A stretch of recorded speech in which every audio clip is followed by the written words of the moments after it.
Morning, Vilo. Morning, school. How are you doing?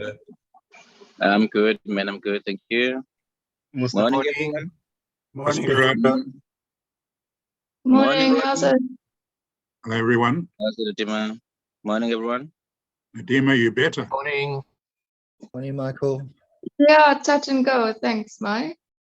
In recovery. Good. Good morning from load shedding Cape Town. Morning, Wally. Morning, Wally. Hi, buddy. Hi, Frank. Morning, morning. Morning. Frank.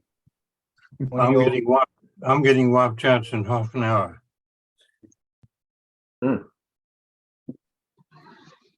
Hope your laptop has got 2-hour battery life or something.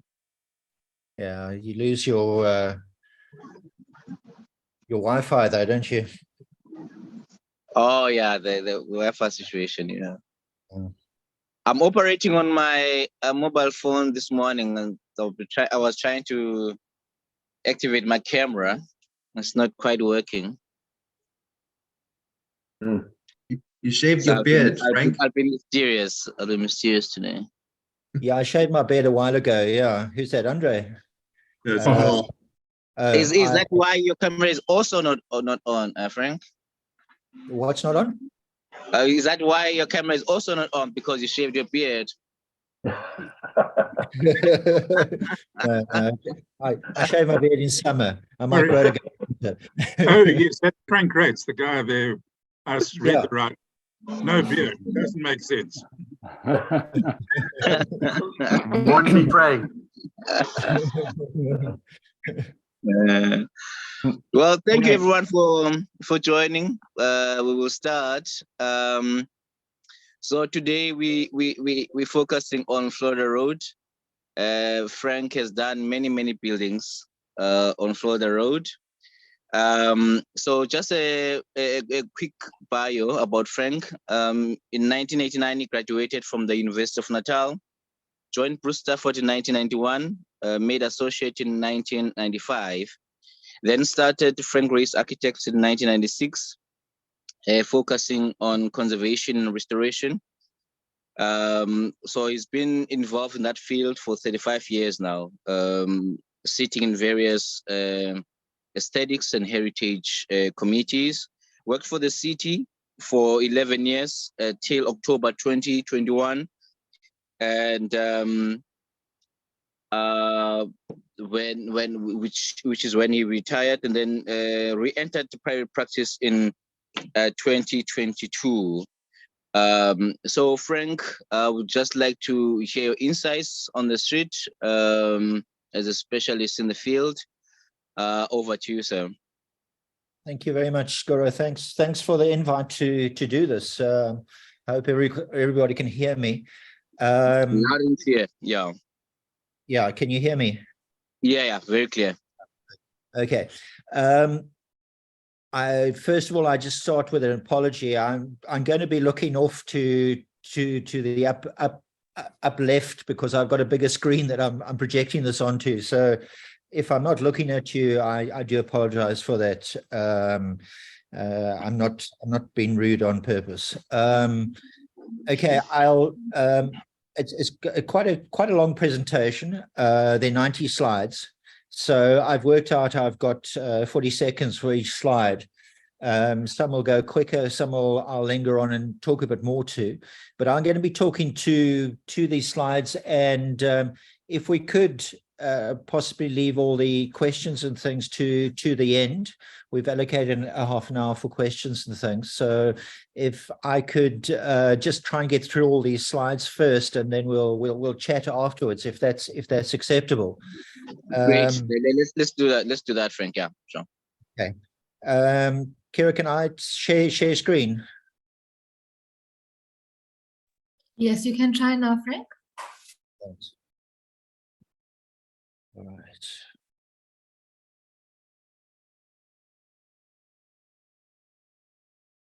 Great. Can you see the screen? Yeah. Yep, I can see it from my side. Perfect. I'm just going to make some adjustments quickly. Okay, let's do this thing. I've got a timer here. I've got it's quite nice using a Apple Macintosh. They give you the next slide. They give you what the time of day is and how much time you've already been spending. So I need to crack on. All right, Florida Road is a phenomenon in Durban that really has happened for various reasons, and hopefully I'll go through those today. They are it has become a quite a world-renowned venue, and I've done quite a bit, as Kura alluded to, I have done quite a bit of work on Florida Road, and have also been part of quite a few studies and things like that that have been done on Florida Road, none of which really have been implemented. So the sort of premise of this talk really is that at the end of last year, Amafa asked us to workshop Florida Road, because I've got 3 applications in at the moment at Amafa, and they don't quite know how to deal with Florida Road. I think they have an idea that really is was the standard set in Florida Road probably 20 years ago, and things have moved on since then. So we really need to relook at the way we're going to manage this architecturally sensitive, call it a conservation area if you like, but it really is quite an active activity corridor, and a huge economic hub for the city of Durban. And the local authority has recognized this in a number of ways, and hopefully I'll go through those as well. They are very keen on Florida Road actually happening, but it's fraught with problems, and we need to try and consider that. So this talk really is an invite to all members to participate. We're going to be scheduling, Lindsay Napier and I are going to be scheduling a workshop in the next few weeks where we're going to be discussing Florida Road and where it's going. And hopefully we'll get all the role players involved as well, the UIP, the city, the Amafa, all the people that really have got a say, Save Our Berea. They really have an opinion which is important and need to really be considered in the way forward. It might even be too late, but we'll see. But let me start the presentation.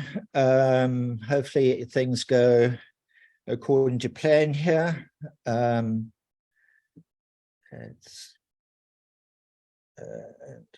we go. Okay. As I said, Florida Road really has a deep history, that it has been one of the main sort of streets in Durban, a good address, if you can call it that. They ran a tram up and down Florida Road. Why is that? You know, they were, yes, joining suburbs and for the commute, but why Florida Road? And we'll go through that in a while. Now, what year would this be, Frank? This is between 1900 and 1910. So that's okay. a period. Yeah. Okay. Okay. Now, as you can see, like about 9 years ago, Beset Durban asked me to do a little walk up and down Florida Road, and it was quite fun. And that's where the picture of the hat came from that I started with. It was also quite apt. The hat was and the Wild West connotation of the good, the bad, and ugly. Those that are too young to know what the good and the bad and the ugly is, it was quite a famous Western movie starring Clint Eastwood. Try and see it; it's a good movie. Really, this walk, you can see Cameron Finney and Mark Bellingham there that were the kind of originators start of Beset. They started Beset,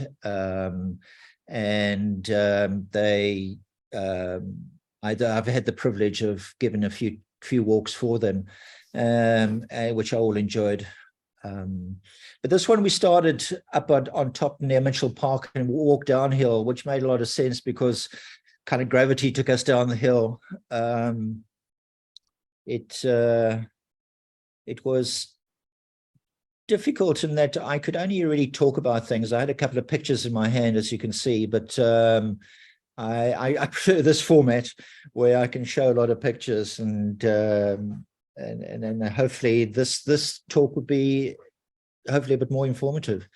Just a bit about my work. It is a breakfast, practice breakfast. Just a couple of slides showing kind of who I am, what I've done. Skuru in my bio kind of told you that I really, from my second year of study, I started joining heritage committees and things like that, and knew that I wanted to do this heritage thing after a VAC holiday in Rob Briss's office, and he was extremely encouraging and things like that as well, which was fantastic. I think it is good to be encouraging to younger people, getting younger people interested in conservation, because that's the future really of not of conservation, but really of our city and cities, if we're talking the greater country and province. So I'm not going to talk about these. I'm just going to show them the kind of work that I've done. This is kind of heritage work that I've done. But I do other things as well. I've done large buildings and residential, even boundary walls, bush camps. Those are types of things I really enjoy doing. But to know me better, I thought I'd just kind of show, I think a lot of you know what my kind of family history is, but those that don't know, this is kind of who I am really. This is my great-grandfather. He was the president of the Orange Free State Colony, and he then also served in the SAIA as Secretary General in Kruger's government. He was the one that drafted the declaration of war to the Brits to start the Boer War, and he was a signatory of the Peace Treaty of Vereeniging afterwards. He was an Afrikaans poet, quite a famous Afrikaans poet. There are a couple of his books there, and he was he kind of quite nice stories that they used to, in Parliament, they used to banter and talk to each other in prose. So everything rhymed, obviously in High Dutch and things like that. So it was quite, must have been quite extraordinary. Yes, I'm Afrikaans. I actually went to school in the Free State as well. So I have a very strong Free State connection, and he came down here to study. This guy here is my great uncle, my dad's uncle. He is the son of the president, and he's quite famous for a couple of books that he wrote. This is a trilogy about the Boer War. He fought in the Boer War as a young boy. The first one, Commando, is very famous, worth a read if anybody wants to. He also served in Smuts's government and was ambassador to Great Britain in London for a while as well. But that really is just kind of who I am. What I've done before I came to study in Durban, really, I came here. Lion Munch Company paid my first year of tuition to come swim here. I was a world ranked swimmer, and I had to train 6 hours a day. It was quite tough. If anyone wants to know, my stroke was breaststroke. You can see me swimming on the right-hand side, but my real claim to fame is that I swam a butterfly event against some Olympic swimmers who came out to swim against us in a sprint event, and I beat the American. Those of you that can read Afrikaans, there's a newspaper article. It was it was quite fun. The time I did was pretty much the sorry, Frank. Sorry to say that. But I mean, when I go to Joburg and say Pretoria, most Afrikaans people, or even Free State, won't resist speaking Afrikaans. In Cape Town, I've never heard you speak any word of Afrikaans ever. My mom was English, so I spoke both languages. My dad was very Afrikaans, but I struggle to speak Afrikaans these days. But you have not lost that, right? Say again? You have not lost your Afrikaans. I understand it, so I struggle a bit in speaking, but it comes back pretty quickly when I get amongst Afrikaans people and Afrikaans is spoken around me. But even my school was dual medium as well. They were both English and Afrikaans. But you know, most Afrikaans people can speak English pretty well. I found. So yeah, we've always kind of spoken that. But yeah, no, that's my background. Okay, getting back to Florida Road. That's enough of me. Getting back to Florida Road, you can see from this postcard that Florida Road really was a residential street. You can see a little bit of commercial, if I can get my cursor there, a little bit of commercial over here, but really a tree-lined street with hedgerows, hedged boundary walls, gates, a little bit of what we call in Afrikaans smosing there.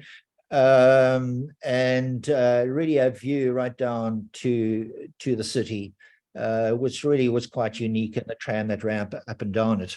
So if that really is what Florida Road was, why did it really become a world famous venue that it is right now, that even Bollywood comes and makes movies here?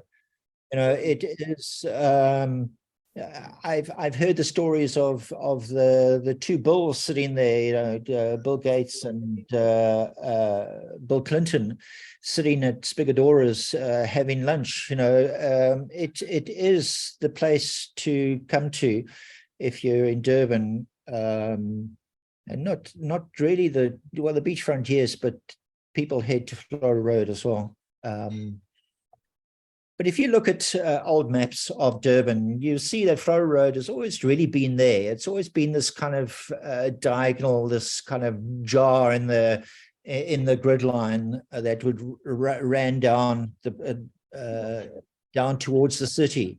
And is it because they were really trying to head in a straight line to the city? I don't think it's that. I really think it is. And just looking how that kind of meanders down towards the city. If you look at the contours in the area, you'll see that there is a little bit of a gully here as well. So this probably was a bit of a watercourse as well. And the kind of access route probably followed the watercourse, but also not only that, but if you can believe these stories, which I'd like to believe, is that it used to be an elephant track that elephants used to walk down. I've got these, all the documents that I show here, I have copies of. If anybody wants them, I can make them available. But I will try and make them all available to the workshop as well, so that we understand what we're dealing with. But elephants kind of created Florida Road, which I think is an amazing thing. Elephants are amazing creatures. It's such a pity that it has taken on political connotations in the city, in this and there's a kind of a phobia against elephants. I think it's they're amazing creatures and really should be celebrated, as in Botti Buddhist sculptures that were quite controversial on the freeway. Anyway, these aren't the only elephants that were famous on Florida Road. Sorry, let me just...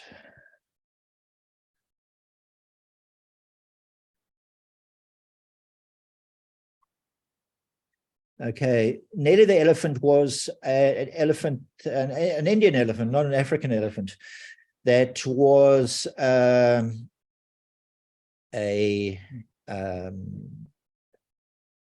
attraction at the Mitchell Park Zoo.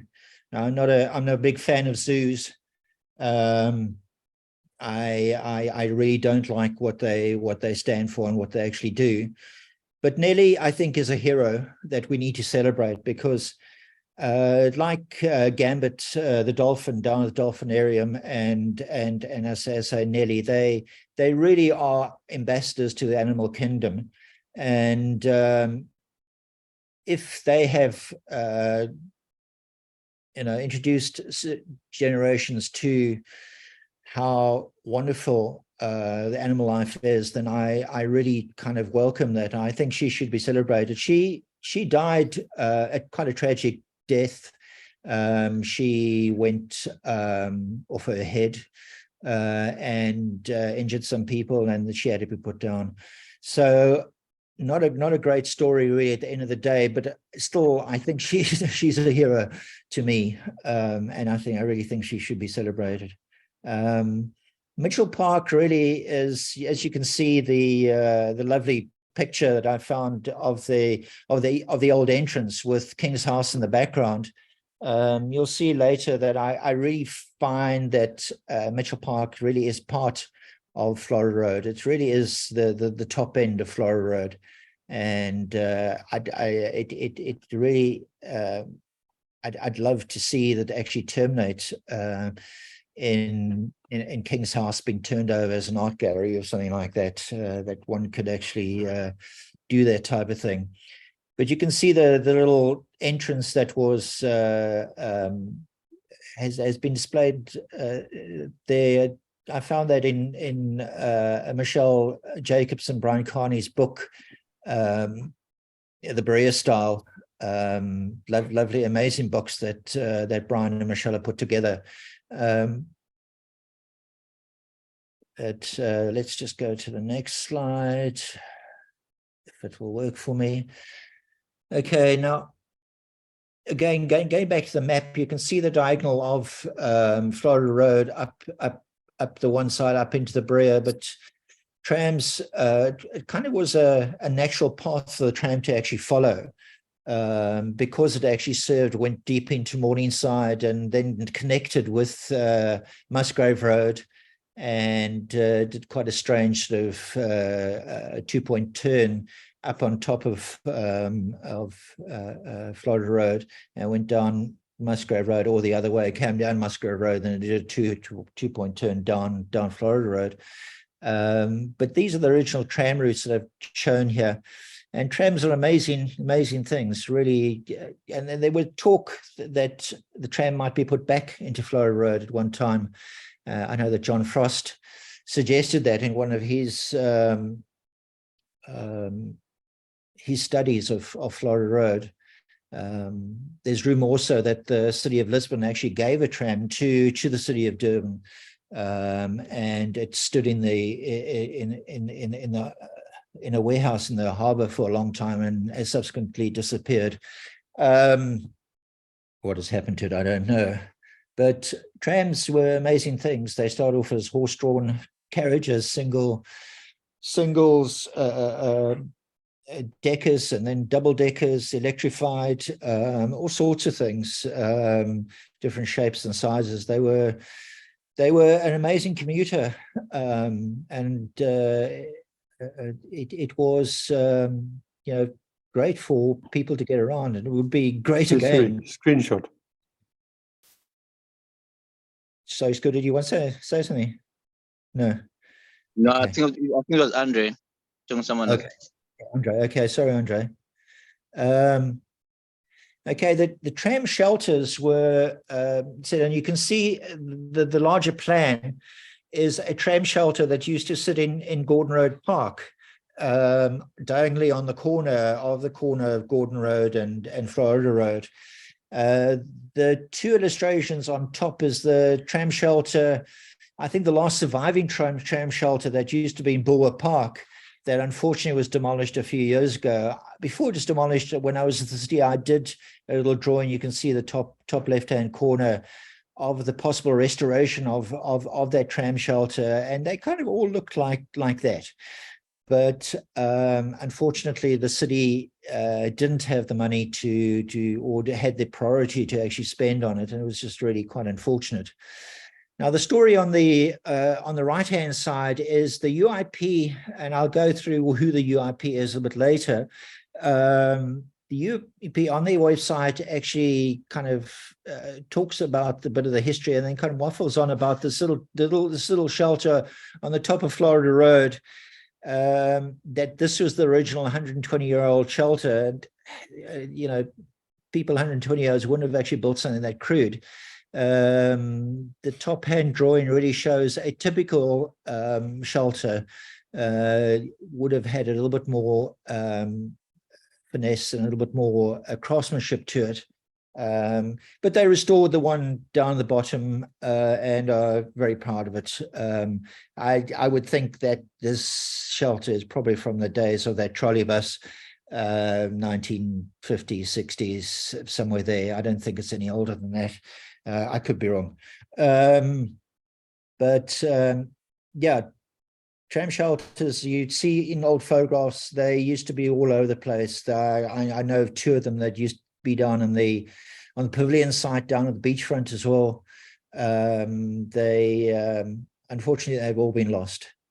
Now, why Florida Road? Why this activity corridor? And the really main reason is that Brian Carney in his listing of 1980, this is 1984, but this was the first revision that I've illustrated here of the listing, and there were two subsequent revisions after that as well, and then they stopped. There wasn't money for Brian to carry on revising, which he really wanted to do every 5 years to revise this listing. And I think that a listing is a living document. It's not something that is stagnant in 1984, which Amarfa and the rest really rely on this document. I think it's outdated now and needs to be relooked at. I've made an attempt, but those in the know that I've actually circulated or what I've done. But the little stars on the side really illustrate the orange ones are the buildings over 60 years old, which obviously are protected by the 60-year-old clause of the Heritage Act. The red ones are listed buildings. There are 23 of them that are listed in Brian Carney's book. 4 of those are declared provincial monuments.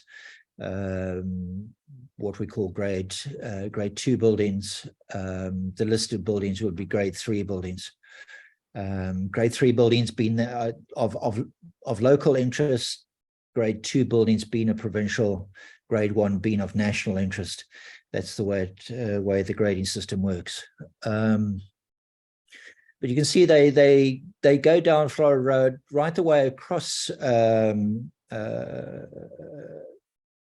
Sandila Tusi, the old Argyle Road, and not to be forgotten, that little section at the bottom of Florida Road. There's some important buildings there. The zoning in Florida Road is a bit of a story as well. There is the slide on the left really shows the current zoning as it is at the moment, with different general residential 3 and general residential 1, with a special zone for Atherton, St. Joseph's having a worship zoning. But what hasn't been promulgated is really a special zone for Florida Road, as you can see on the right-hand side. And this really is the part of the Brea Urban Core Extension Plan that they have looked at. The properties that front onto Florida Road as having a special dispensation, and they would look at it favorably as change of use and various things for that. Also kind of noting that the inner sites, the sites just beyond that on Montpelier and towards Windermere Centre and the schools really are also possible areas of interest. But again, I can circulate all of the stuff for the workshop.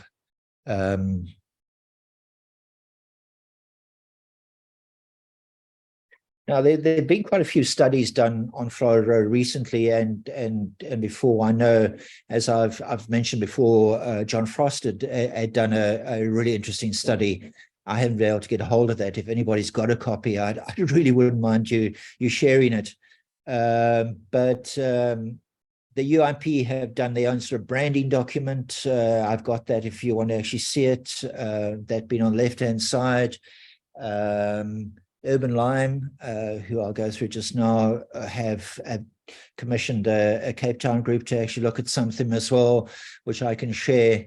There have been some studies done by master's students at university. And then fairly recently, a few years ago, 3 years ago, Tony Markovitz, with the two Tonys, did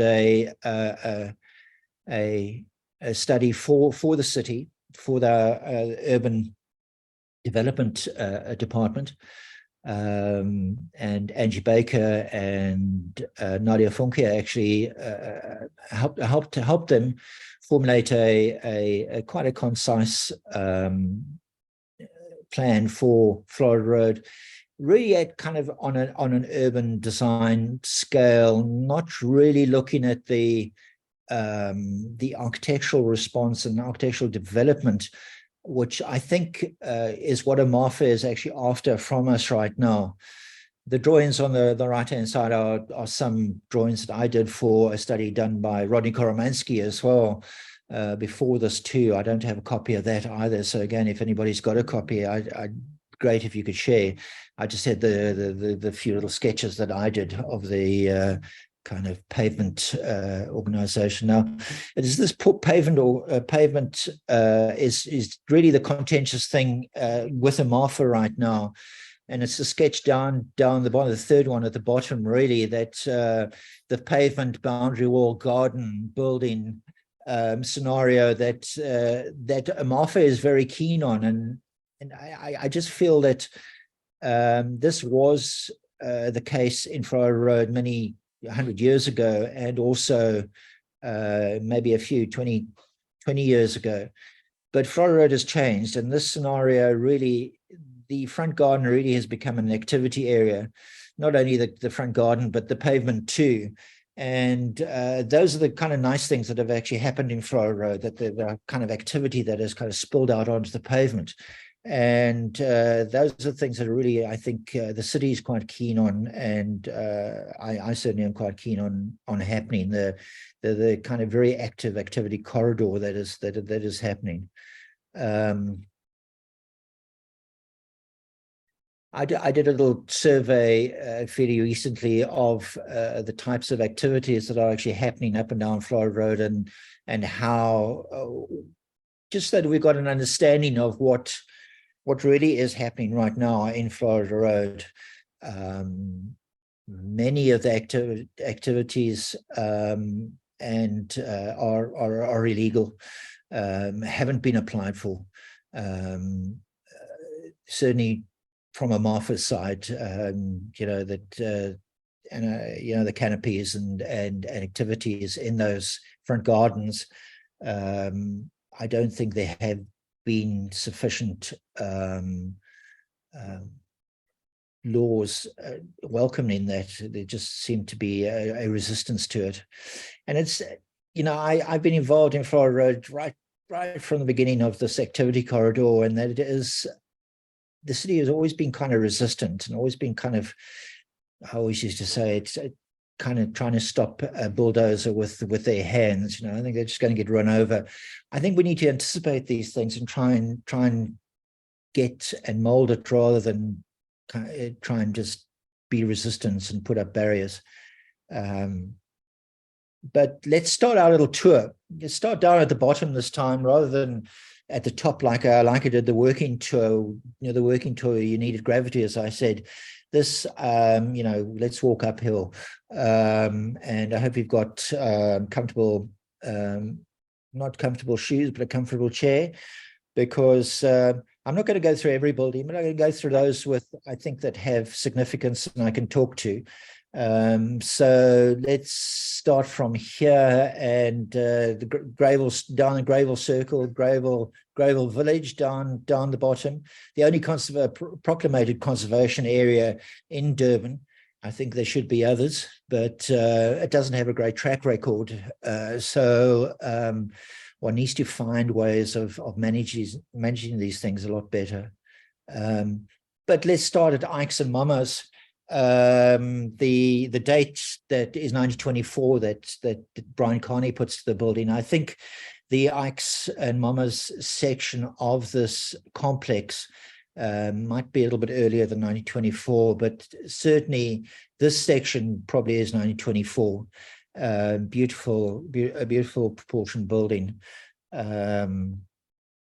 I looked at a scheme here a few years ago. The owners asked me to look at the potentials of this block, and I did a couple of drawings. These are my drawings, and I looked at this little feeder road, pedestrianizing that, creating sort of a food court or some sort of eating social area, and using the little park as a parking area.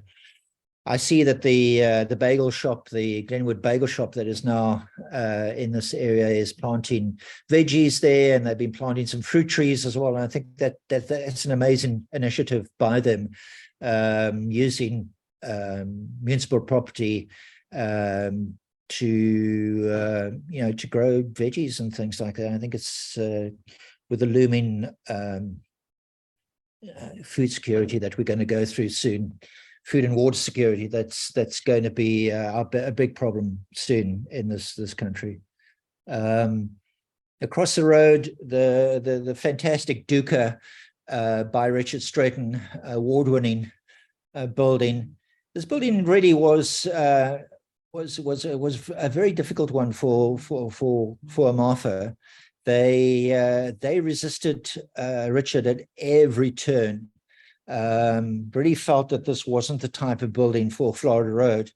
I supported Richard right from the beginning. I really kind of understood his concept. I really thought it was amazing. It's this sort of inside out intern garden of his. I really think it was an amazing success story.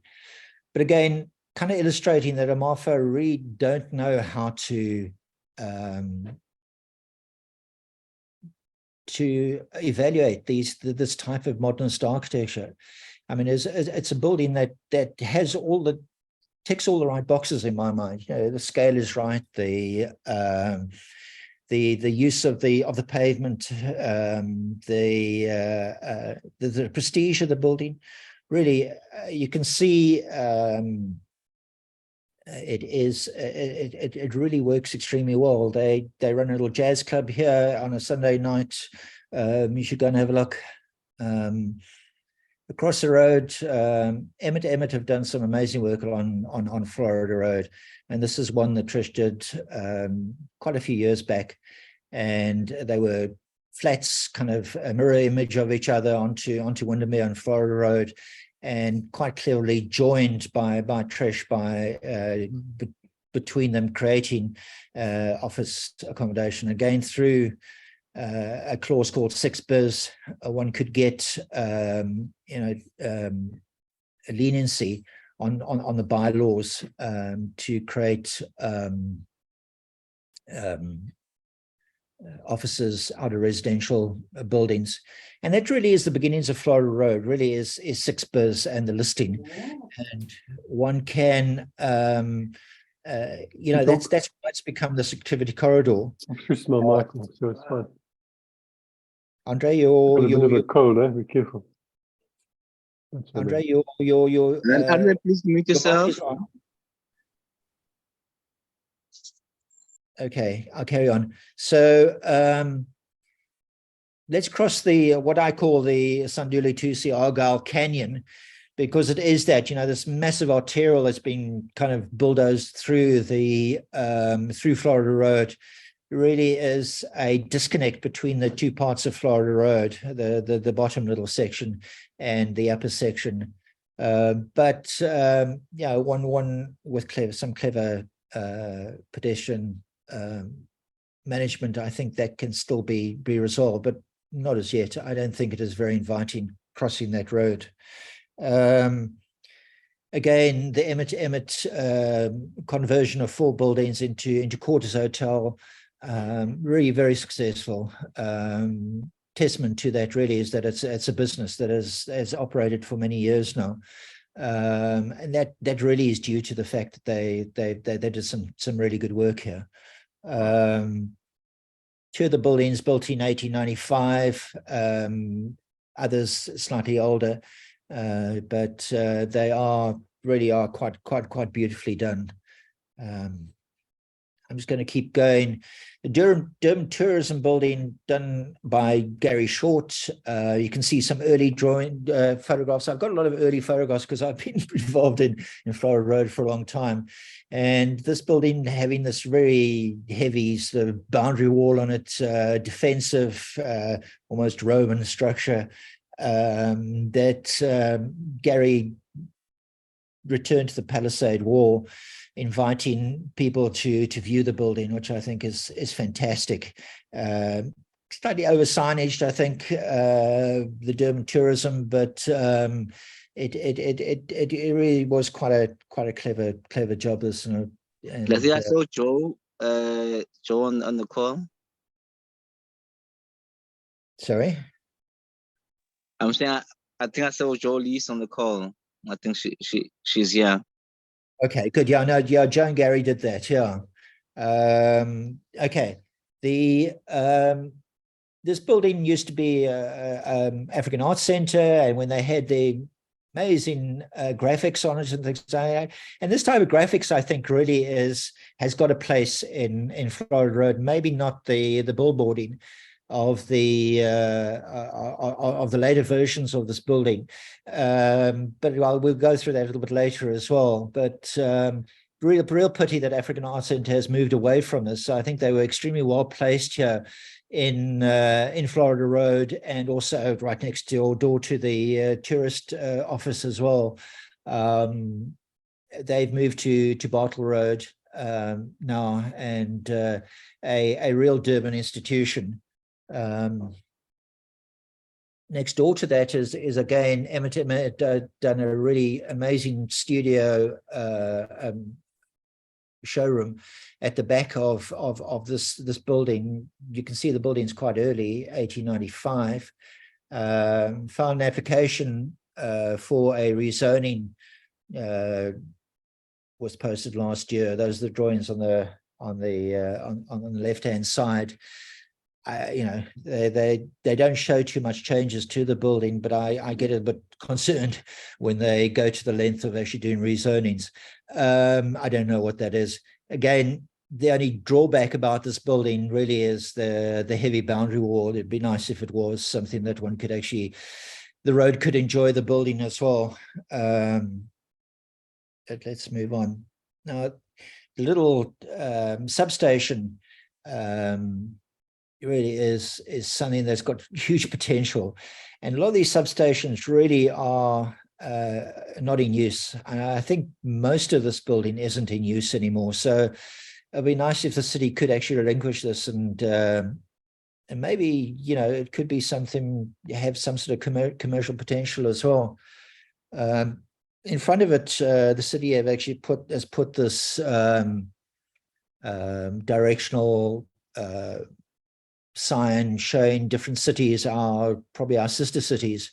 I think this used to actually stand in front of the city hall at one time, and now it's been, and I'm going to be quite rude here, and it's been plonked and it's just been kind of arbitrarily sort of placed here. I just think the city haven't got a good track record of actually putting monuments and placing things very well.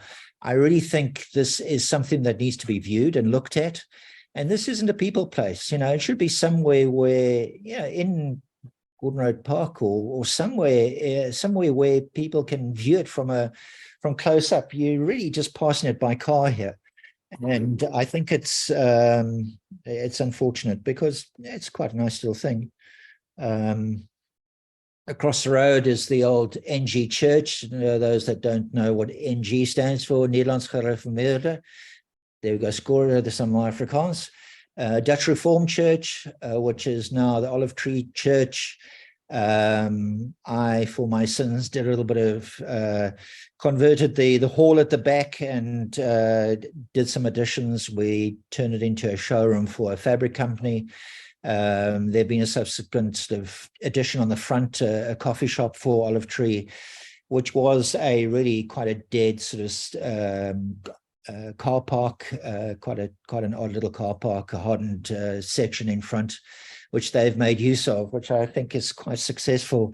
Bit of modernist architecture attached to a very nice piece of church architecture as well. Now, a group of three buildings here. First of all, the Nando's building on your right, and then the Elizabeth Gordon Gallery and Rocco Moma's, and then Empire Steak, which used to be an RJ's at one time as well. Now, Nando's have got some umbrellas in front, but they've one time they've had quite a big tension structure there as well to try and make use of that front garden. Now, how does one make the use of the front garden? There's kind of a tendency in Florida Road to do what Rockamama and Empire Steak have done, have put this massive awning in front of the building. And these are all not approved by AMAFA, where really you kind of not seeing the original building anymore. You just you can see the bottom pictures where you can kind of see the building beyond, but the massive signage, and it really loses the reason why Florida Road is Florida Road. And I really, we need to try and find out how one can best use it, because there is that commercial potential of that front garden that these people feel that they're losing income on a bad day. These sort of lightweight structures really become heavy structures eventually when awnings start dropping, and then all of a sudden aluminium windows start happening, and then all of a sudden heavier structures, and all of a sudden you've got a building in front of a building, and it is kind of these are the thin edge of the wedge, and it just becomes more of a problem. So the workshop, I think, if we can, find some sort of way of not preventing, but kind of finding a solution to this, I think that would be a way. Signage as well. You can see the Empire Steak. There really has become a bit of neon lights and flashing lights and things like that. Again, is that Florida Road? Is that the new Florida Road? One needs to debate this and see how one moves forward on that. The old Christina Martin building on the next door to that, now Cubana, a very successful restaurant, kind of fronts onto the pavement, very inviting, draws people in. Part of the building really has got an estate agent in.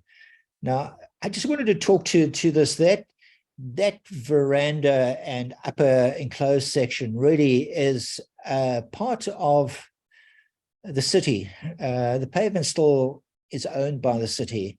And in the old days, you used to be able to get an encroachment agreement where you could actually build over the pavement, and you could actually have open verandas and things like that onto this property, really, which is owned by the city. This building quite clearly, as enclosed those upper sections, has gained usable, rentable space, you know, in city property, to a point where they've got really enclosed the whole corner now as well. I just find that quite difficult. How does one deal with something like that? The city isn't allowing any encroachment agreements anymore, so I think it is a direct response on how they've actually this right or this privilege has been abused, as this one is. And I feel that building across the pavement, be it a shelter or a cover for the pavement, I think is actually quite a positive thing. I know the fire department aren't very keen on it because they have to, when they need to fight fires and things like that, they need to get around columns. But it can be done. But Cubana, I think, quite a success story on Florida Road. It's been around for a long time.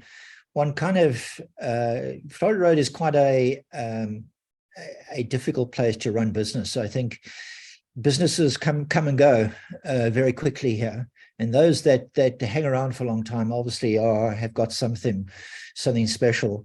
Really, the life expectancy of a business is 2 years in Florida Road before it's kind of changed.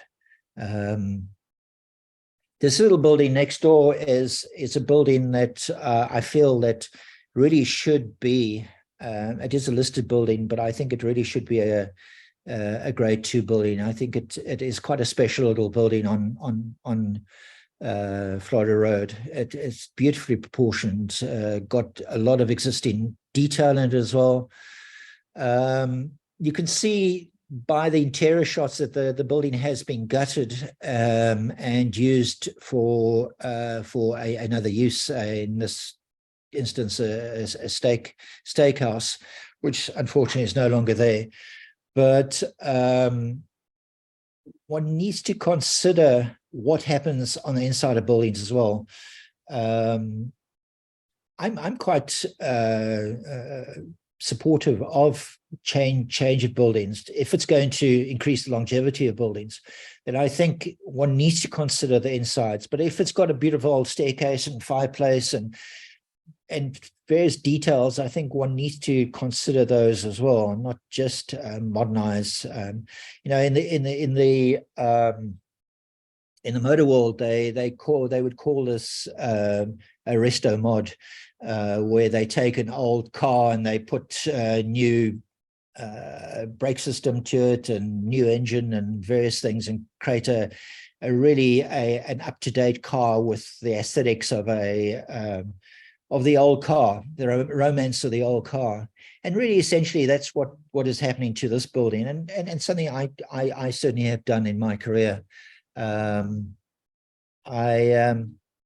Across the road is the old Benjamin Hotel, which is the first of the kind of applications that I'm looking at. I've been asked by the owners to do the MOF application here, and the design is by Design Workshop, and they've done, in my mind, quite a nice addition to the building, which is not a hugely important building. The architectural significance of the building isn't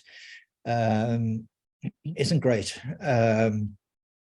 In 1998, it was converted to the Benjamin Hotel, and some quite strange little things were done to the building. The original core of the building was an old Victorian house and an Edwardian house, and was added to in the 1920s as well, with some Tuscan Doric columns and things. So it has some heritage and some quite interesting bits and pieces inside. But I really think what Design Workshop is doing here is really, again, activating the edges of the building. The owners of the property really want to keep it as a hotel, but lift the hotel to the upper floors and use the lower sections as restaurants.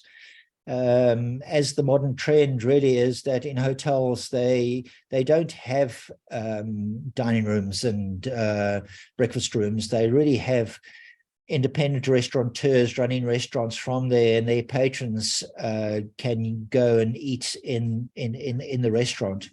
So this is kind of what and let me mention the owners, Urban Lime. Urban Lime have bought a lot of property in Florida Road, and have got a vision for Florida Road, and been quite successful in part. We'll get to that a little later, but they try and activate, and I think for their own commercial good, that they really try and get as much rental as possible, because that's really what they do. But have Florida Road in as a very positive, because they've invested so much here. They also have got quite a lot of clout with the city. I'll go through that just now, but they've got the city to relax a lot of their parking regulations and various other things, also in Florida Road.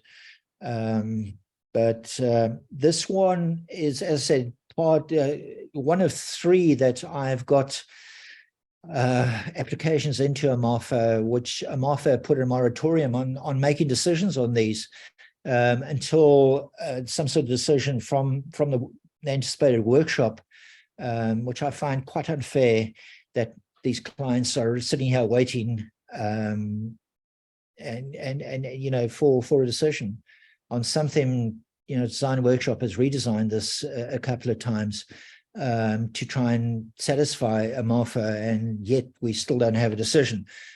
But let me carry on.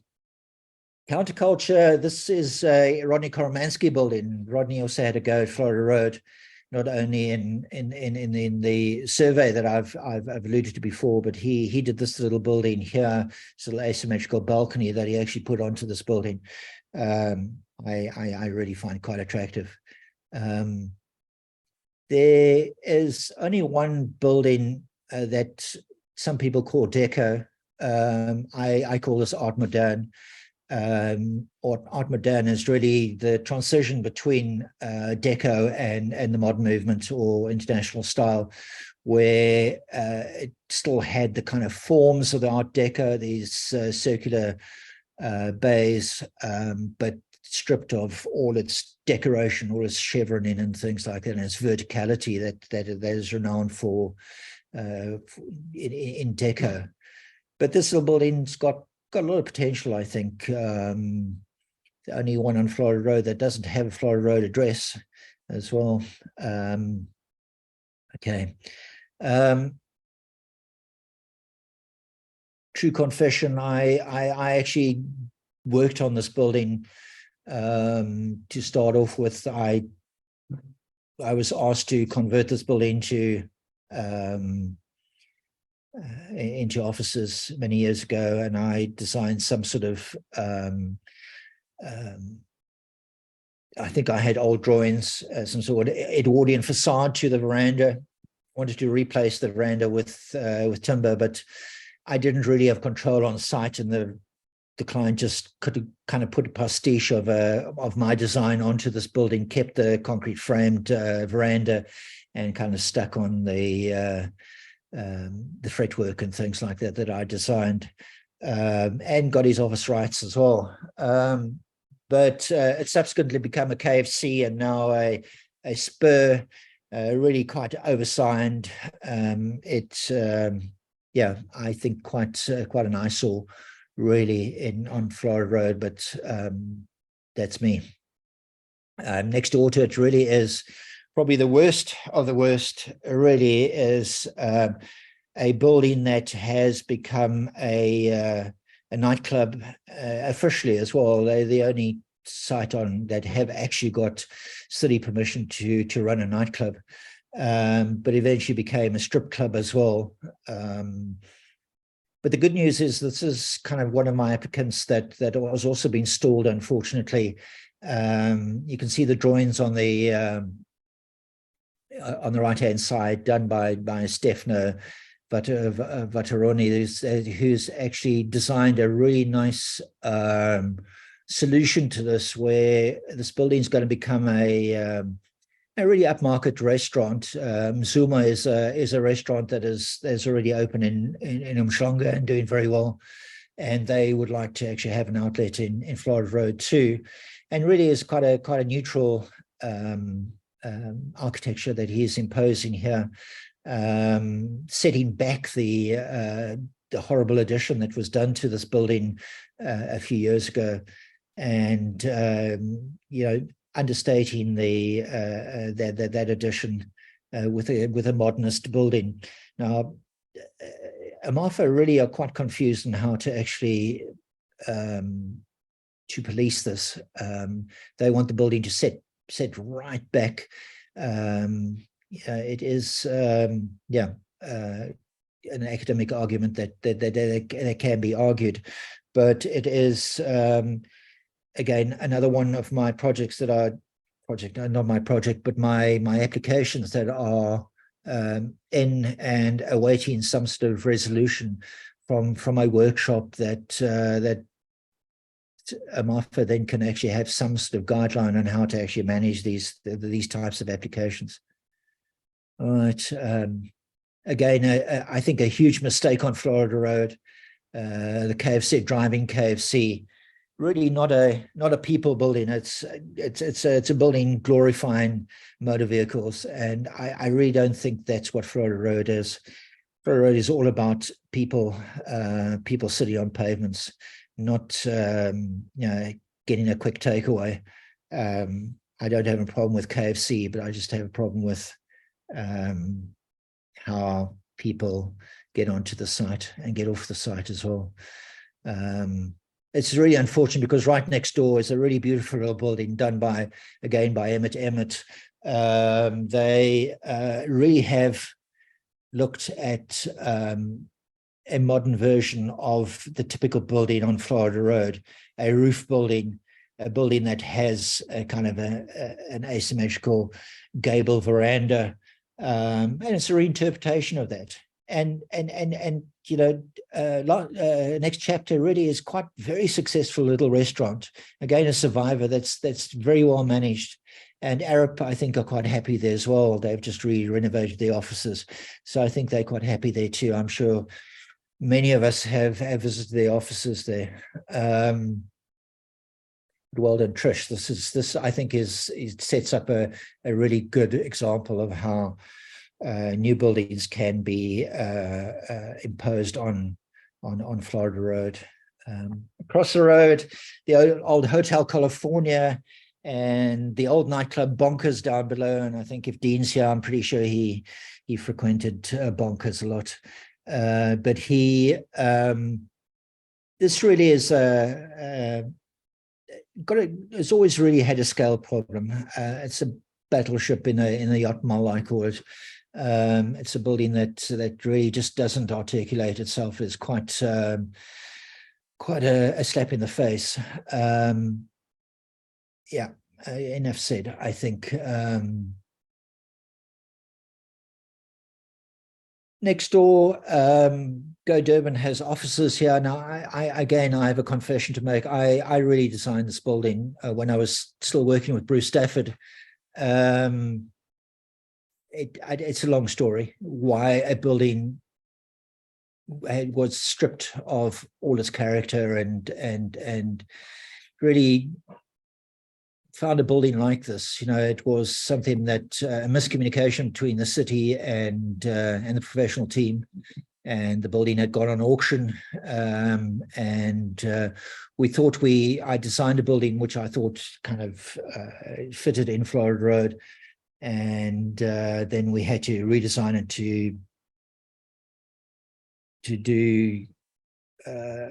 to make the building work, because it was bought on auction for a certain amount. And yeah, a long story, a story for another time. But it's a building that really kind of surrounds Hollis House, the old building. The Hollis House is a declared provincial monument, one of only 4, as I said, on Florida Road. Jack Hollis was, and there he stands next to his car, in front of his house, the house that Jack built, the original plan. Jack was a contractor, a builder, and he built the City Hall. While he was building City Hall, he used most of the artisans, and it is rumored also, I couldn't find out who did the original plans, but it was rumored that Hudson, the designer of the City Hall, actually helped him with his house as well.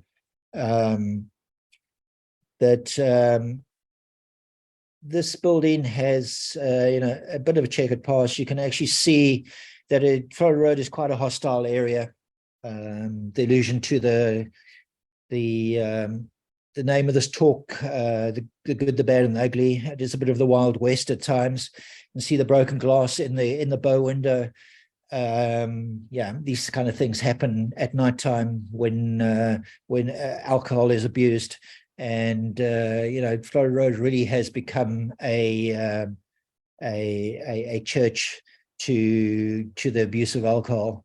So, or should I say, a temple to the abuse of alcohol. This building has gone through many different, and again, this is kind of a testament to how well businesses are actually run.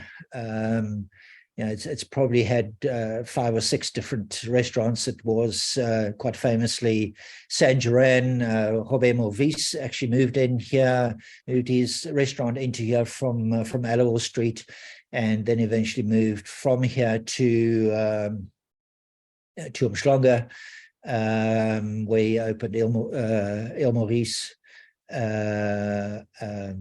and he quite a sad story that vandals actually got into the building at one time and burnt down the staircase. So the staircase that is in the building now is really just quite a poor replica of the building that was the staircase that was there before. Thankfully, the fire was actually doused, and they could save most of the building, but unfortunately the staircase was lost. Now, the orange columns has a story that I like to chat about as well. I walked past the building in December and saw the orange columns and saw that Hooters was moving into the building.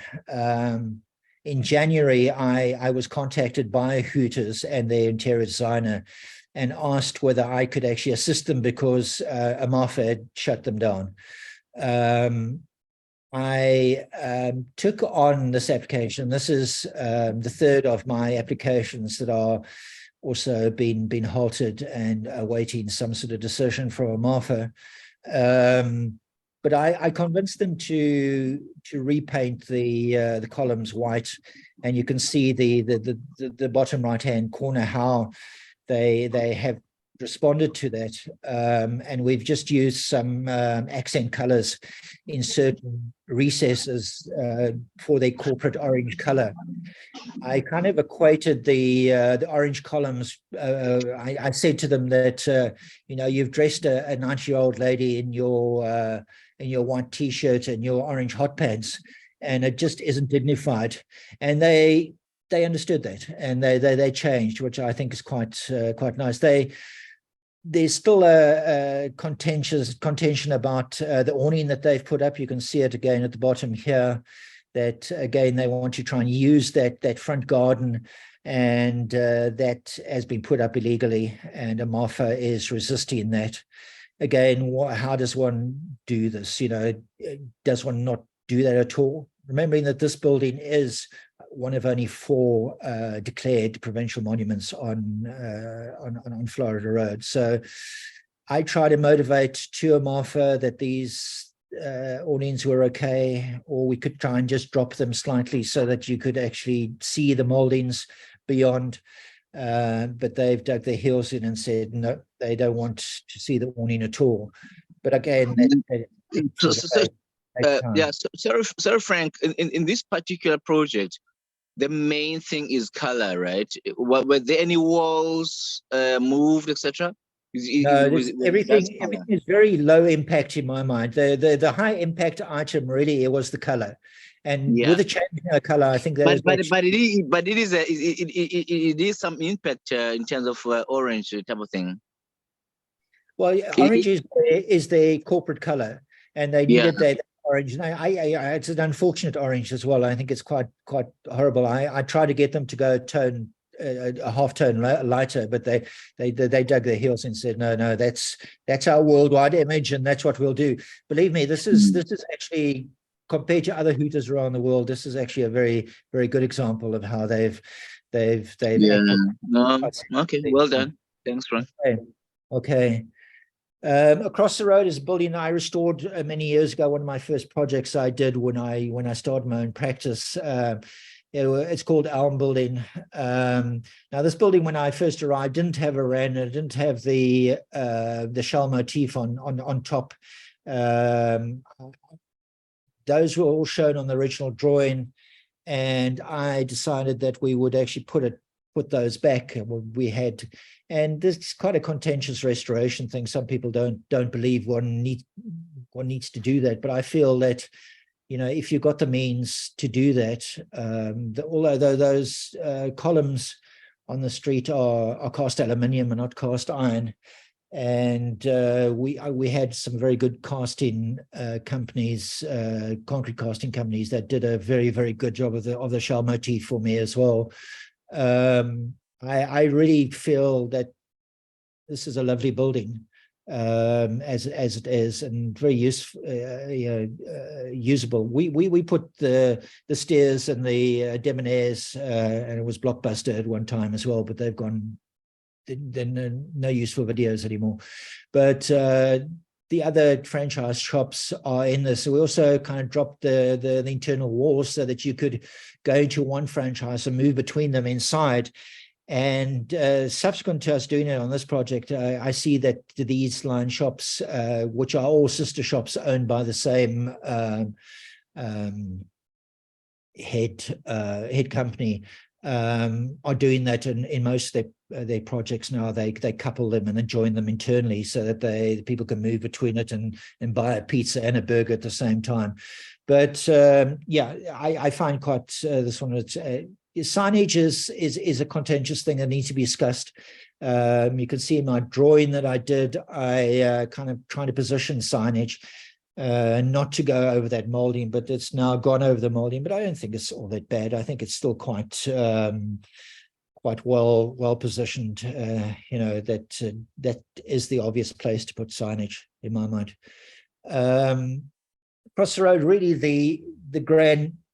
The iconic building in Florida Road, should I say, again from that original postcard that I showed. It was built in 1900. This building, it was, you know, if you talk about Florida Road, everybody kind of, I think, visualizes this building with its double-story cast iron veranda, and its very ornate gable, parapeted wall. But quite famous for the Spigadora that used to be there as well. Spigadora has moved now up to the top of Florida Road, but Spiggers used to actually be in town on the Esplanade, but it moved up to this position and was very, very famous for this Florida Road. It really was the heart of Florida Road, I think, for a long time. But this building, really, you can see the top left-hand corner, what it was a few years ago. It had this really ugly gable on it, the F.J. Wells Pharmacy gable, and also the brickwork on the upper veranda balustrading was quite ugly. And Roy Farron kind of restored it, got the lower columns cast and replaced them, and got the upper balustrading cast as well in aluminium and replaced that and really restored, did a very beautiful restoration project on this. Roy put some signage you can see on the right hand top on the cat slide roof, I don't think there's the original photograph showed the signage like that, so I think he was drawn by that, but I think it's a far more successful without that signage on the cat slide roof. The building next door, built in 1901, used to be an old hairdresser building, now an outlet for Apple Mac and Capello. Now Capello is one that has been gutted as well, and quite interestingly done. If one walks past, one can look into the building and you can see both levels. So they've created two levels, one with a few steps up and another one with a larger stair going down into a sort of semi-basement. And I think quite successful, the way it's actually been done. It's unfortunate the original shop fronts have disappeared, but I think change has to come sometimes, and opening a building up like this for a new usage has worked quite well. I see they run specials as well, if anybody's keen. Across the road, Gordon Road Park, I think is a really key part to Florida Road. It really is, as I said, this building this area is the heart of Florida Road, the middle section. This is the civic space of Florida Road. A building built by the city a little while ago, a little shelter. Remembering I showed before that there used to be a tram shelter here at one time. That's gone a long time ago. But really some amazing things happening here, a little flea markets, even movies being shown, open air movies. Some lovely murals and things depicting what I've alluded to before, trams and elephants. It is, quite a key little part of Florida Road. I've seen schemes showing box parks and developing this site for commercial use. I just think that's really wrong. I really think this needs to be a people space. It is zoned a public open space, so I think it'd be quite difficult to develop this for other than public use. On this site is the offices of the UIP. Now, what the UIP is the Florida Road Urban Improvement Precinct, and it really is the different property owners that really have banded together to create a liaise with the city for things like security, maintenance, promotion, all sorts of things that they actually do. And this Florida Road UIP is actually an extremely successful one of two that are really working in, and there are many in Durban. This one and the Mhlongo Rocks one are the ones that are actually really working quite well, because you've got people that are interested and spend time and put energy into it. And that's really what you want. It's a community of people that are really kind of doing things for themselves, which I find really quite stimulating. They've got an office on Gordon Road Park, as you can see, and it's manned daily, and I think it's actually quite a wonderful thing. They've looked at possible pedestrianisation of that Florida Road space between showing the kind of permanent pedestrianisation, but that kind of met huge resistance from traffic department and various other city bodies. So that really was a bit of a lead balloon. But on Sunday last, there was a very successful, I think, road closure of almost the whole of Florida Road, and a market space and activity area created. And that really came out of that previous study that and it's been talked about for many years, that one could actually close down Florida Road and kind of just use the feeder routes, the side roads, to actually gain access Yeah, I went there just after a massive rainstorm, but I think it was a very successful day, and I'm really pleased to see this actually happening. It seemed like the city got involved. All the radio stations are there. Even the Consul of India was there. You know, it was a great event, I think, and a great promotion for Florida Road, and great for the businesses as well. I see all the businesses were open that Sunday, so it was fantastic for them, and hopefully there'll be a lot more of them for people to enjoy. If you missed it, look for the next one. It was a great day. St. Joseph's Parish, a building that isn't over 60 years old, built in 1976, and therefore not protected, but it's a Hans Holland building. So I think it's automatically protected if it's Hans Holland. Behind it is the Roman Catholic Archdiocese property. So, you know, it is all kind of one area. The tile building behind, you can see other Archdiocese headquarters. The hall next door, I think was ZII. I'm not sure. I've seen some notes on that, but I know the main building is Hans Holland. Okay, I'm starting to run out of time, so I need to go a bit quicker.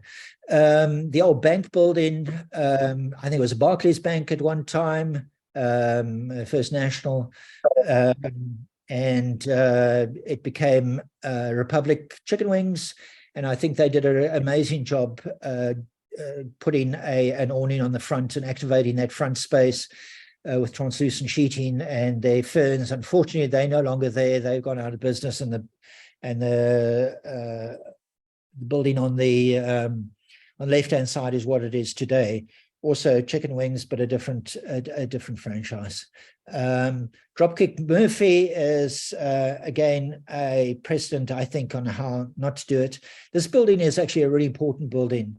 Trish Emmett restored this building beautifully. It's William Emery Robarts building. Now, Robarts is a very, very famous turn of the century architect in this town. He did some very, very important buildings.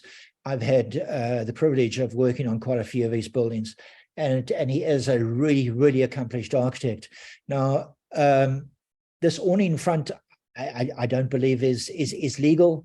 I don't think Amafa has ever approved it, but they're running quite a successful little business here. Again, a temple to alcohol, but they, to a point where you can hardly see the building. It is quite unfortunate. The color, the brown color, is interestingly is actually one of the kind of probably was one of the original Victorian colors that was these buildings used to be painted. So when you walk past it, Frank, this building, yeah, it's very dark. Yeah. Well, you can see the interior. It's kind of, they've gone for a kind of dark theme. I think they wanted to almost be a night space during the day as well. Sorry, I'm being facetious. Okay, I'll move on. Sorry. Okay, next door is a building again that I worked on many years ago. You got the office rights, and the three buildings really became one property. We tied all of these properties through notarial deed, and we got office rights here. It's subsequently been bought by Urban Lime, and they've kind of changed various things. They've got a lot more commercial into it. They've done some really nice things here as well. You know, they've kind of used the negative spaces between the buildings for people spaces, and I think that's what Urban Lime do very well. They look at those spaces and they activate it, and then of course they commercialize it as well. They're getting lettable space where they can gain an income from it, but draw people into these spaces as well. Some lovely murals that they've used, and the beautiful staircase that they put around the back. I think really quite successful what they've done. So a little bit over signage now as well in later versions, but I think quite good. But on the front of the one building, I just want to speak about this one. This is Starbucks, and the first Starbucks in Durban. So it was quite a sensation. You can see the opening there. It was quite a celebrity thing with a red carpet and all sorts of things. But what the designers here have done, really, that they have moved the awning away from the building and created a really freestanding pergola here. And I think it's created a space that is actually really, it contains the space and works really well without destroying the building. And you can see past the awning to the original building. Not that this is actually a really great building. I mean, I restored it quite a few years ago, and it's really not my best work. But it's I think this is kind of a pointer and a direction on how to actually go. Again, the interiors have been gutted and taken away. And again, I don't really have a problem with this. It didn't have a very important interior. It was some rooms. Yes, the planning was interesting, but I feel that if one can change buildings and increase longevity of buildings, then one needs to do these types of things. So well done to these guys. I think, again, this is good precedent in my mind. It's a very popular sport, Frank. Very popular sport. Yeah, it is very popular, and it works very well. I think because the space works well too. Yeah, absolutely. Next door, Taco Zulu, now a different franchise, but you can see even Formula One cars parking themselves on Florida Road, a popular spot. You can see the many iterations of this building. Interesting, this building used to be a Luis Ferreira da Silva building, and this kind of gable section on the side used to actually be a drum. Luis designed a circular drum section, which he put a mural on, and really the rest of it he had kind of, in only Luis can do, a very kind of Pomo way. That was changed after that. I think Trish Emmett might have had something to do with this. I don't know. Trish can tell us. But it really is quite a hodgepodge of different things, this building, and really not that successful in my mind. Again, that's my opinion. Next door to that, a really beautiful little listed building. It was offices at one time. There's an office development, a new office development around the back, now a little restaurant. The signage on the roof, I really don't have a problem with as well. It's what they used to do in the old days. I think it's it's a roof building, so I wanted to use the roof for signage. I really like this building, and the way they've activated the front yard as well is quite nice as well. Kind of fairly low scale, unobtrusive. I think it's a lovely little building. Not so this building, apparently an amazing restaurant. Love to go there, but I haven't, because this is all illegal. I don't go to illegal spaces, but that's my little quirk. Great potential, I think the building has got, but maybe not like this. Now, I think probably one of the most beautiful buildings on Florida Road. Cecile Boyd Ferguson and Geordie Ferguson. I did a lot of work with them when I was at Bruce Stafford, and they approached me when they were doing this, and I gave them some pointers on how to enclose this veranda, and I think it was quite a successful project. They were extremely talented designers, and you can see how this building has stood the test of time. Beautiful garden they have on the side elevation. It really is a really stunning building. But I can send you countless pictures, Frank, of people taking pictures on Instagram in front of this building. Really beautiful. I think this is a building that could stand. It's, it could be in Cape Town, could be anywhere. It could be a really absolutely beautiful buildings in South Africa. The distinction between the masonry and how the glass touches very lightly behind it. It's just absolutely beautiful. Thank you. Yeah. That's what I help them with. Lovely. Okay. Now, Thank you. this is one of three up Curry Road really that I want to talk about, because I really think they form a really nice group. What Tommaso Gallery has done to the building next door, I think is absolutely beautiful. I mean, I looked at that building. There's a little old lady called Maureen that stayed there for many years, and I visited her often. And I'm really glad that they actually turned this building into what they've done here. A really really quite stunning art gallery.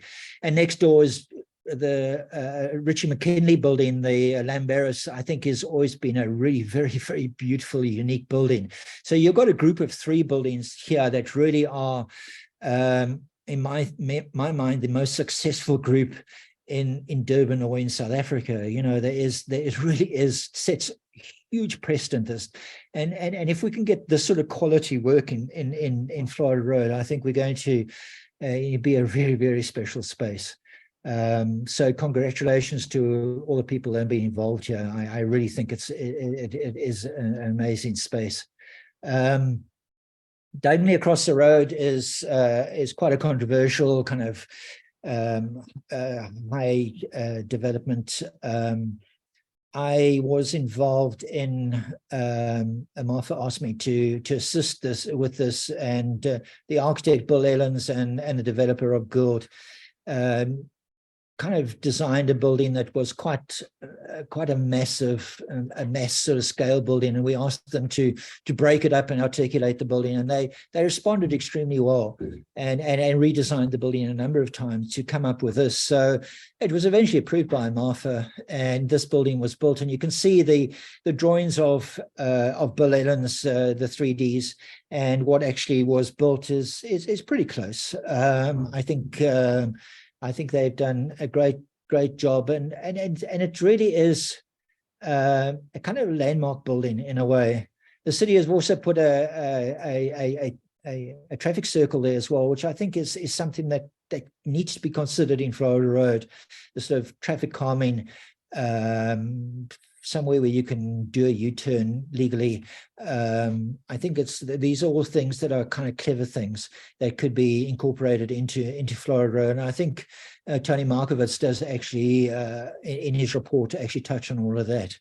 But this building really is a mixed-use building that I think is the future of Florida Road. And I think it's this type of development that one needs to try and anticipate as well, that it is going to be, because of the popularity of Florida Road, that one needs to have the mixed use as well. One needs to have the residential component there as well still, that it not only becomes this nighttime activity, high impact sort of area that has actually got the calming effect of residential, and the pressure that the residents will put on the area to keep it that as well. Some of the pictures from the promotional brochures and things like that, with its swimming pool up top, I see the view window became a bit smaller after, from what was built. Obviously the engineers weren't happy with the massive glass windows that were shown on Bill's drawings, but still I think quite successful. Two of the things that I don't find that successful or that good on Florida Road, the Emmets designed a building on this blank site, a very nice mixed-use development, and it got a Martha approval and it got the demolition permit. The building was demolished, and then the project never went ahead. So it's now just Wally Peters would say it's got the missing tooth effect. It's just got a blank site, and a lot of these sites, this one hasn't, but a lot of them become parking lots eventually. But I think I'd love to see this building developed, and that the Emmet project go ahead. I think it could actually be quite nice. The Dean J building on the side, the F&B building, a building that tries to play the Florida Road, tries to make a Florida Road building, but I think the car park in front, the huge security fencing and things like that, even the man traps and things like that are now being produced, are really quite ugly things that have been put in here. I don't think this type of thing really is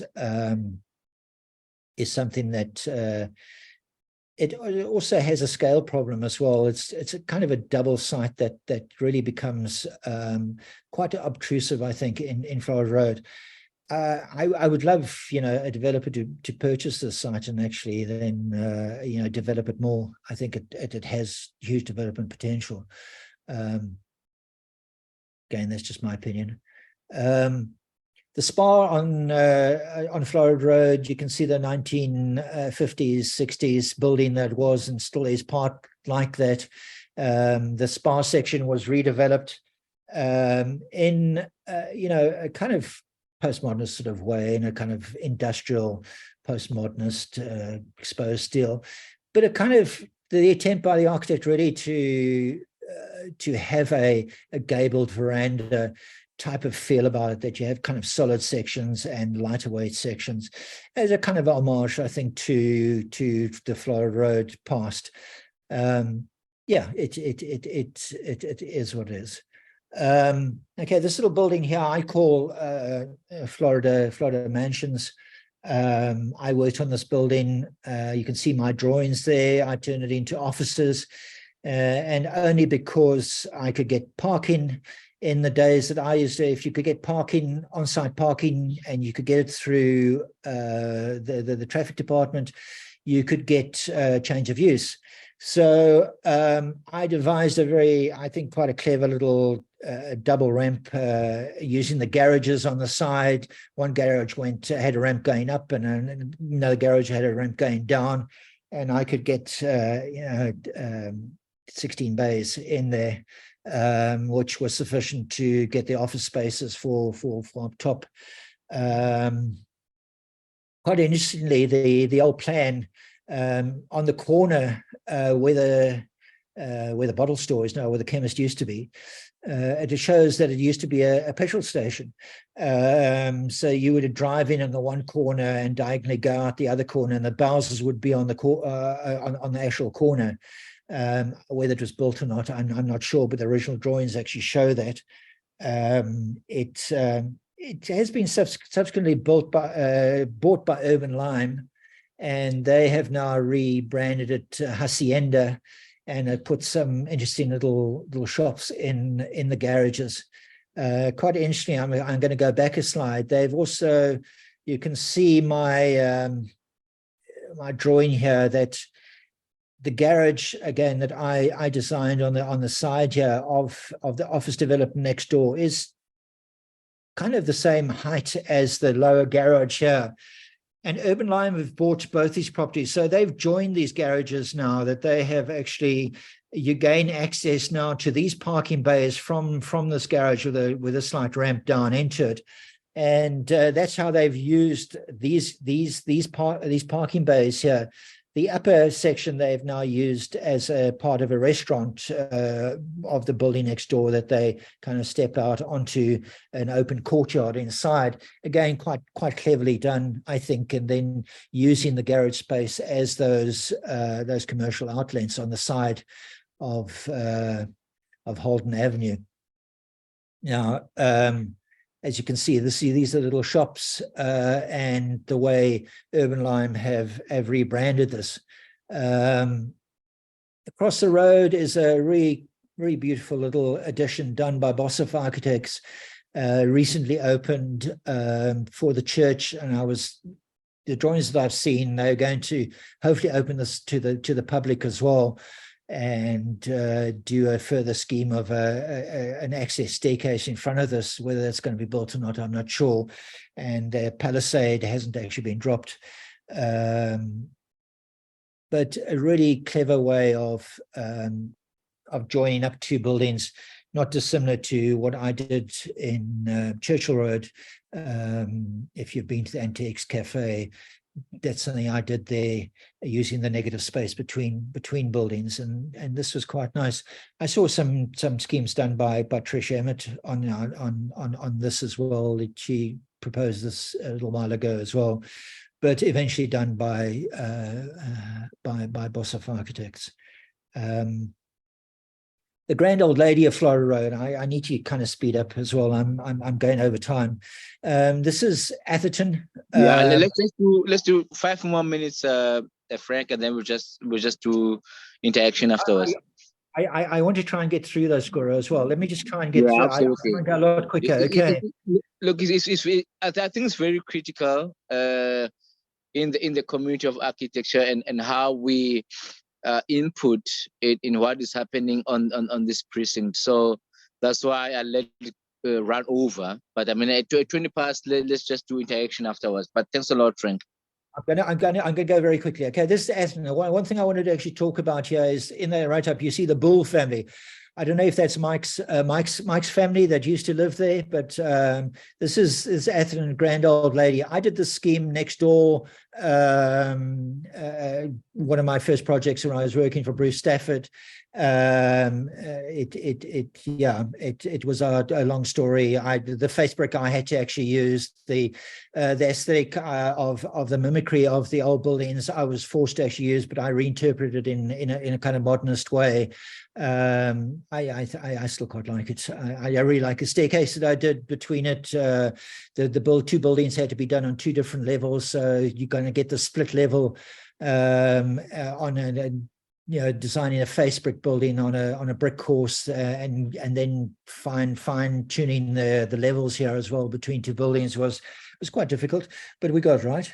The way it looks today, Urban Lime have rebranded it as Florida Fields, using the space between, which really was a car park. Again, the city had kind of relaxed the parking requirements on Florida Road and afforded Urban Lime to create quite a nice sort of private public space over here with sculptures and food outlets and things like that, and it works, I think, quite well. The building next door is the Cotton Grove buildings that were converted by John Frost into a hotel at one time. They're offices now, but an article by John Frost from a Architecture SA that I've got there. Again, some pictures of the internals and things like that. Sorry, I'm going to go through this quite quick. Oakwood is right up top. You can see I've missed quite a few buildings on top, and I forgive me if I've actually missed your building. This building, quite interesting, is actually a building in 1924 wrapped around a 1905 building. I know that Mario Rodriguez had his showroom there in the building behind, and this is the old where Spigadora has now. Now, some of the stuff that really aren't great on Florida Road are the blocks of flats and things like that. But I think they've got huge potential. I think if one could actually have mixed use stuff here and use the lower ground floors for commercial, if the city could actually look at having a zero building line and using those garden spaces and things like that for developers to build commercial use that has a kind of activation of these pavements and things like that, I think these could actually work quite well. Petrol stations, the Caltex one, I don't think is a problem down on St. Tusi. You can see an old picture of it over there, but the Shell one, I think is quite unfortunate where it is actually placed. Signage, I think, is a problem. I think billboarding is not the right place to actually do things. Over signage as well, I think is a problem, and it's something that we can discuss maybe in the workshop. There's some illegal things there's some really ugly illegal things that are happening down the side streets as well. I think, Jeremy, I wonder if that's the hole in the wall that you spoke to him about yesterday. I'm not sure. But it's become a bit of a wild west. I don't like showing this, but this is where AKA was shot on 200 and assassinated basically on Florida Road. So it really is a bit of the wild west. But really, when I was taking this photograph of this building, you can see the gold Polo that is parked over there. I then crossed the road and I witnessed something that is quite traumatic, and I wanted to actually share a little video with you. What actually happened here to this lady, that they jumped out of that gold a VW Polo and did this to this lady. And I think this is the type of thing that happens in Florida Road, which I really think a good planning can prevent. I really think this is such an ugly thing. I just wanted to run through, I think potentials for Florida Road really is, if the city called this kind of a walk-in Durban or walkable city, then I think one needs to kind of prioritize pedestrianized and downscale the vehicular, and I think more can be done about that. I think a link the 9th Avenue link through to the beachfront is possible through Sutton Park, the bowling greens across through the station. There's also Curry Road that really is starting to become a activity corridor. And I think that link, I think the reservoir site is actually a link to all of that. I really feel that the Botanic Gardens can actually become a massive extension to the Botanical Gardens, can become a real green lung for the city. I'm not a golfer, so I haven't got priorities on a golf course. I sit down in Mitchell Park. I really think that the King's House really could be an amazing new venue for the Durban Art Gallery. Why it's used once or twice a year by, if that, by politicians, and that's an amazing facility that Durban actually has. This is the reservoir site looked at a little while ago as potential, but unfortunately that actually hasn't happened. But huge potential, I'm sure it will happen sometime. That's me finished. That's my last slide. Thank you, Skura. Frank, thank you so much. There's no ways I would have cut that because it was so rich, and we needed to hear all of that. Thank you so much, Frank. Okay. Yeah, Frank, maybe let me just shoot straight through it. Maybe from the last slide, the reservoir. It's a site I look at where I am at the moment all the time, and I wonder how we could incorporate it into a park, etc. I know that DUT students have worked on this area for a while, in terms of proposing like a gallery and all of that. How do we preserve the architecture there and make sure that it is meaningful to the precinct? Just the reservoir for now.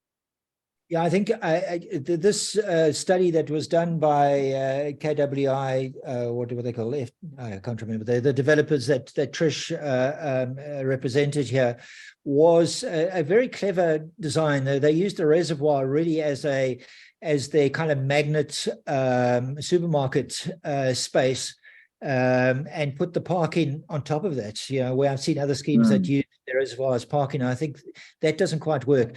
They activated quite cleverly that slow section because there is a fall on the site, and they connected the lower park sites where the chambers are and things like that, and bowling green to the site as well.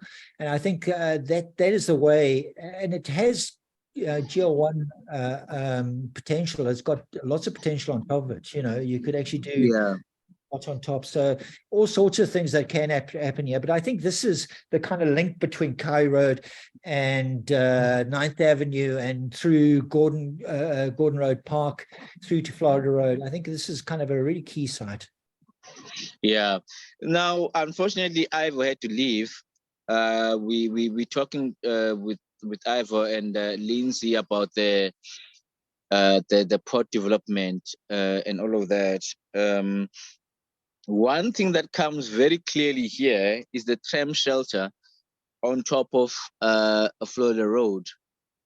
Now, there is a building that is not very big, not necessarily ornate, but very important in terms of the history.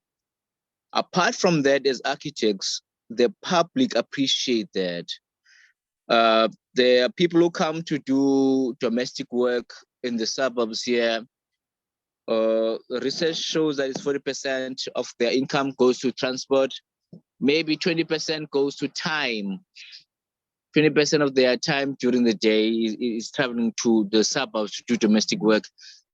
A lot of people sit under that shelter. And so that building is very, very meaningful in terms of people who work, who live, who've got a history around Florida Road. And that Frank brings me to the next discussion that we'll have. Nathan Aya in 2 weeks' time will be talking about the port and what he's doing there. But there is the whole discussion at the moment is the demolition of important buildings there as architects that we appreciate.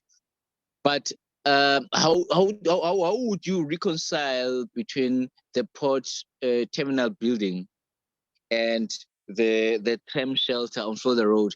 The tram shelter, you will get so many people appreciating it because it's right in the public domain. People use it.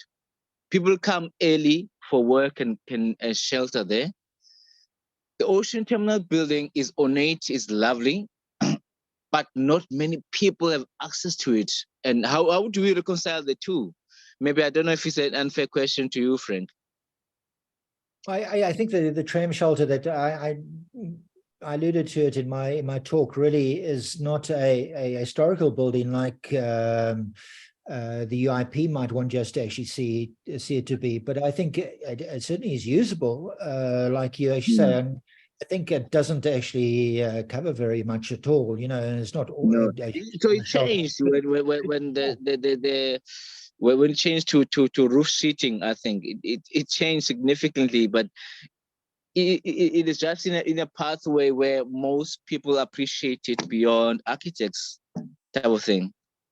Yeah, no, absolutely. I think one needs to look at Florida Road from every angle, from every user. I think that's why this workshop that we're going to have really should actually involve as many people as possible to have their say, so that they, you know, that there is a general synopsis on what is needed.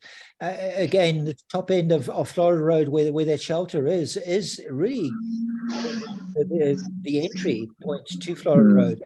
That has created huge amounts of jobs with its businesses and things like that. And people are pouring in there from all over the place. So yeah, it is a key place, and that needs to be recognized.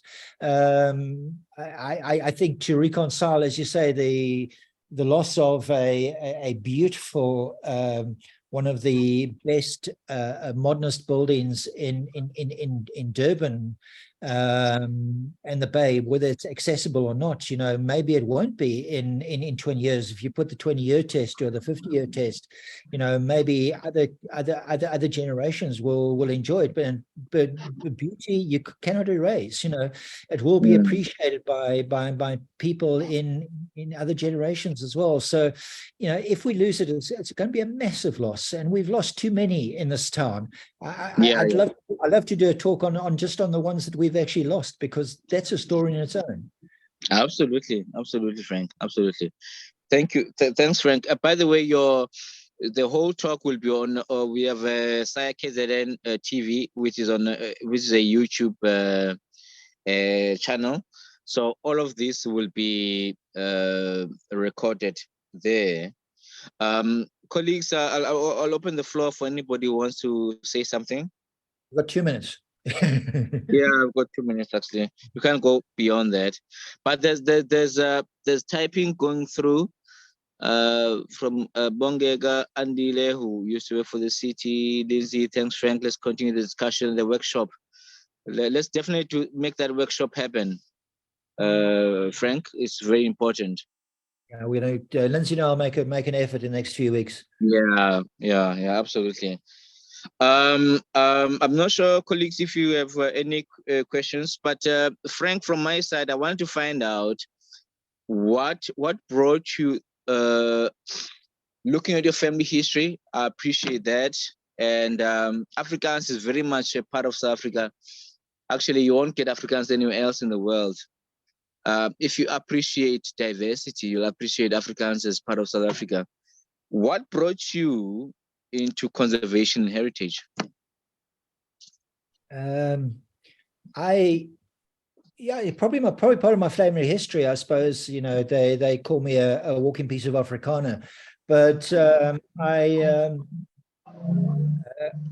I put it down to my grandfather had a beautiful, and we still own it, the beautiful old house in the center of Harrismith, and I loved the old building and the staircase and things like that. And I grew an appreciation for old buildings from that build. And then, you know, a stint in Robert Bruce's office where he kind of specialized in doing this. And it's something that I felt that I really could do, you know, and contribute in some way. Yeah. And you've done it so well, Frank. Thank you so much. Thank you for the talk. Everyone, the talk will be on a link that we've sent. I think the last one we sent was SAIA. So we send a link to each talk that we do, so you can relive this moment. And Frank, between myself and the office, we'll make sure that we look into the studies that you alluded to, that we have to find and make sure that we consolidate the understanding of the precinct further. I've got quite a few copies of those, which I'm happy to send to people whoever wants them, so that we can prepare for this this workshop. But we will communicate through. Yeah, so we need that. Yeah, but thanks so much, Frank. Appreciate it, much appreciated, and thank you so much, everyone, for staying on the log. We could not really cut it off. I think it was very critical information. Thank you, Frank. Thank you, everyone. May everyone have a good weekend. Cheers, everyone. Cheers. Thanks. Cheers.